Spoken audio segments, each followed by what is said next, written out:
কংগ্ৰেছ দলৰ কোনো কাৰ্যসূচী নাই। এজন কংগ্ৰেছী মানুহক যদি আপোনালোকে কেতিয়াবা টিভিৰ সন্মুখত আনি এটা কুইজ সোধে যে গান্ধী পৰিয়াল ডাঙৰ নে ৰাষ্ট্ৰ ডাঙৰ, তেওঁলোকে একেচাতে উত্তৰটো দিব নোৱাৰে। তেওঁলোকে বুৰবুৰাই থাকিব, কিন্তু উত্তৰ নিদিয়ে। কাৰণ তেওঁলোকৰ মনত সদায় সন্দেহ থাকে যে ৰাষ্ট্ৰ ডাঙৰ নে সোনিয়া গান্ধী, ইন্দিৰা গান্ধী, ৰাহুল গান্ধী ডাঙৰ। সেইকাৰণে তেওঁলোকে কেতিয়াও উত্তৰ নিদিয়ে। কিন্তু বিজেপি মানুহ এজনক যদি আপোনালোকে সোধে যে বিজেপি ডাঙৰ নে ভাৰত মাতা ডাঙৰ, আমি 1 মিনিটতে ভাৰত মাতা কি জয় বুলি কোৱাৰ আমাৰ শক্তি আছে, আমাৰ সাহস আছে।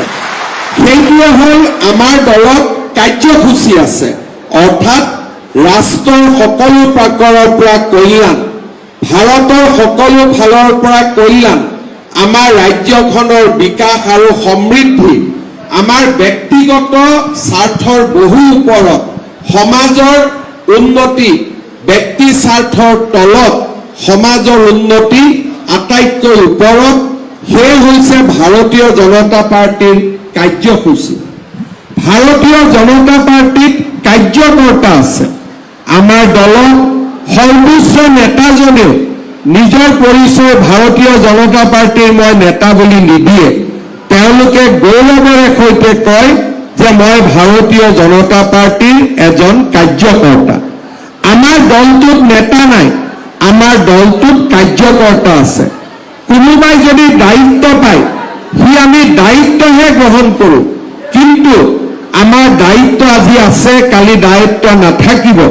কিন্তু এটা পৰিচয় আমি নিজৰ লগত শ্মশানলৈ লৈ যাম, সেইটো হ'ল ভাৰতীয় জনতা পাৰ্টিৰ কাৰ্যকৰ্তাৰ পৰিচয়। আৰু সেই পৰিচয়টো জন্মতে আমাৰ হয়তো সেই পৰিচয় নাছিলে, কিন্তু যিদিনাখনৰ পৰা আমি এই পৰিচয় লৈছোঁ, আমি একেবাৰে যি সময়লৈকে আমি অগ্নিত প্ৰজ্বলিত হৈ নাযাওঁ, সেই সময়লৈকে আমি ভাৰতীয় জনতা পাৰ্টিৰ কাৰ্যকৰ্তা হৈয়ে থাকিম, আৰু সেইটো আমাৰ সদায় পৰিচয়।